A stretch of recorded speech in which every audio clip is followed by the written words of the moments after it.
భారత communist party 100వ ఉత్సవాన్ని పెద్దపల్లి జిల్లాలో అంగరంగ వైభవంగా నిర్వహించారు.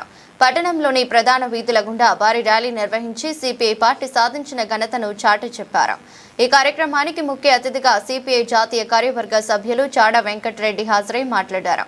ప్రధానమంత్రి నరేంద్ర మోదీ ప్రభుత్వంపై హక్కుల కోసం తిరగబడితేనే కార్మిక డిమాండ్లు నెరవేరుతాయన్నారు.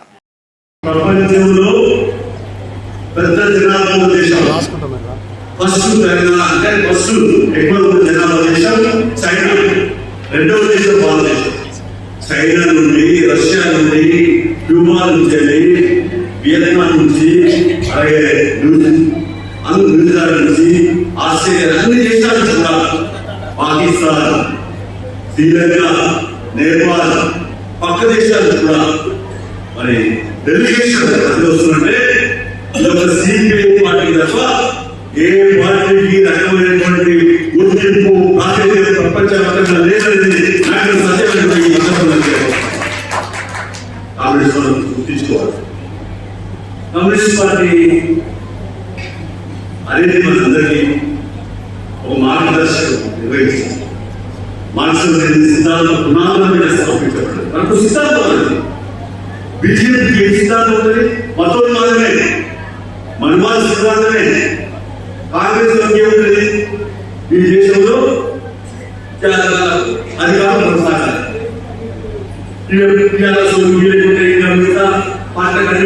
ఇక్కడ వాళ్ళ అస్తిత్వం అది ముగిలి పెట్టుకోవడమే. మన అస్తిత్వం ఏంటి? మన ఆశయం ఏంటి? మన లక్ష్యం ఏంటి? మన గమ్యం ఏంటి? ఈ దేశంలో అసమానత లేని సమాజం, అంటే అంతలా లేని సమాజం, దోపిడి రైతు సమాజం, కార్మికులకి యజమాని, రైతులకి కూలీ లేదా శ్రమకు ఎదుర్కోకూడదు. ఎందుకు ఇస్తలేదు? శ్రమ ఇస్తారా లేదా?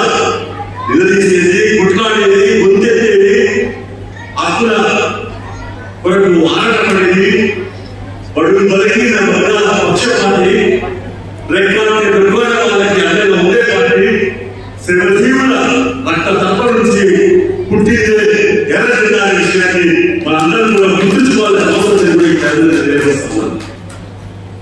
మన ఏదో అన్ని పార్టీలు అన్ని జెండా రంగు జెండాలు పెట్టుకునే మీరు అర్థం చేసుకోండి.